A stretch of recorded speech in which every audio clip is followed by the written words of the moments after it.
എല്ലാവർക്കും നമസ്കാരം. ആയുർവേദത്തിൽ ശ്വാസകോശ രോഗങ്ങൾക്കും വിട്ടുമാറാത്ത കഫക്കെട്ടിനും നിർദ്ദേശിക്കുന്ന ഏറ്റവും ശക്തമായ ഔഷധങ്ങളിൽ ഒന്നാണ് അഗസ്ത്യരസായനം. അഗസ്ത്യരസായനത്തിന്റെ ആരോഗ്യ ഗുണങ്ങളും ശരിയായ ഉപയോഗക്രമവും നോക്കാം. വിട്ടുമാറാത്ത കഫക്കെട്ടിന് ദിവസവും രാവിലെയും വൈകുന്നേരം ഭക്ഷണത്തിന് ശേഷം 1 ടീസ്പൂൺ അഗസ്ത്യരസായനം ചെറുചൂടുള്ള വെള്ളത്തിനോടൊപ്പം കഴിക്കുക. ഇതിലെ ചേരുവകൾ ശ്വസനനാളിയിൽ കട്ടിയായിരിക്കുന്ന കഫത്തെ വേഗത്തിൽ അലിയിച്ച് കളയാൻ സഹായിക്കും. ശ്വാസം മുട്ടലുള്ളവർ ദിവസവും 2 നേരം 1/2 ടീസ്പൂൺ വീതം അഗസ്ത്യരസായനം കഴിക്കുന്നത് ശീലമാക്കുക. ഇതിലടങ്ങിയിരിക്കുന്ന കുറുന്തോട്ടി, ദശമൂലങ്ങൾ എന്നിവ ശ്വസനനാളി വികസിപ്പിക്കാനും വായുസഞ്ചാരം സുഗമമാക്കാനും സഹായിക്കും.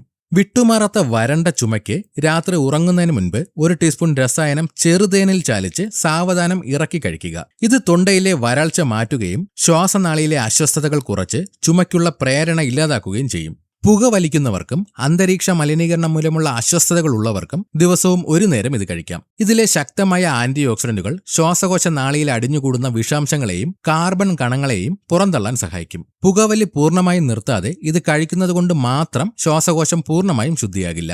പ്രതിരോധശേഷി വർദ്ധിപ്പിക്കാൻ ദിവസവും രാവിലെ വെറും വയറ്റിൽ 1/2 ടീസ്പൂൺ അഗസ്ത്യരസായനം കഴിച്ച് ഇളം ചൂടുള്ള പാല് കുടിക്കുക. ഇതിലെ പ്രധാന ചേരുവയായ കടുക്ക ശരീരത്തിലെ വെളുത്ത രക്താണുക്കളുടെ പ്രവർത്തനം മെച്ചപ്പെടുത്തുകയും അണുബാധകളെ ചെറുക്കുകയും ചെയ്യും. കാലാവസ്ഥ മാറുമ്പോൾ തുമ്മലും ജലദോഷവും ഉണ്ടാകുന്നവർ ദിവസവും ഓരോ നേരം ഇത് കഴിക്കുക. ഇത് ശരീരത്തിലെ പ്രകൃതിദത്ത ആന്റി ഹിസ്റ്റാമിനായി പ്രവർത്തിച്ച് അലർജി ഉണ്ടാക്കുന്ന ഘടകങ്ങളോടുള്ള ശരീരത്തിന്റെ അമിതമായ പ്രതികരണം കുറയ്ക്കും. ദഹനക്കുറവും മലബന്ധവും മാറ്റാൻ രാത്രി ഭക്ഷണത്തിന് ശേഷം 1 ടീസ്പൂൺ രസായനം ഇളം ചൂടുള്ള വെള്ളത്തിൽ കഴിക്കുക. ഇതിലെ കടുക്കയും തിപ്പലയും കുടലിന്റെ ചലനം സുഗമമാക്കുകയും മലബന്ധം പൂർണ്ണമായി മാറ്റുകയും ചെയ്യും. ഇത് ദിവസവും മിതമായ അളവിൽ കഴിക്കുന്നത് ഹൃദയത്തിന്റെ ആരോഗ്യത്തിന് നല്ലതാണ്. ഇതിലടങ്ങിയിരിക്കുന്ന ഘടകങ്ങൾ രക്തക്കുഴലുകളിലെ സമ്മർദ്ദം കുറയ്ക്കുകയും ഹൃദയപേശികൾക്ക് ബലം നൽകുകയും ചെയ്യും. തലവേദനയും മൂക്കടപ്പും ഉള്ളപ്പോൾ ദിവസവും 2 നേരം ഇത് ചെറുചൂട് വെള്ളത്തിൽ കഴിക്കുക.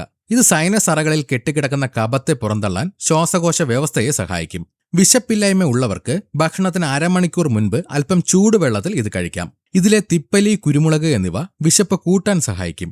പ്രായമായവരിലുണ്ടാകുന്ന വിട്ടുമാറാത്ത ചുമയ്ക്കും ശ്വാസം മുട്ടലിനും ദിവസവും വൈകുന്നേരം ഇത് നൽകാം. പ്രായമാകുമ്പോൾ ശ്വാസകോശ പേശികൾക്കുണ്ടാകുന്ന ബലക്കുറവ് പരിഹരിക്കാൻ ഇതിലെ ഔഷധക്കൂട്ടിന് സാധിക്കും.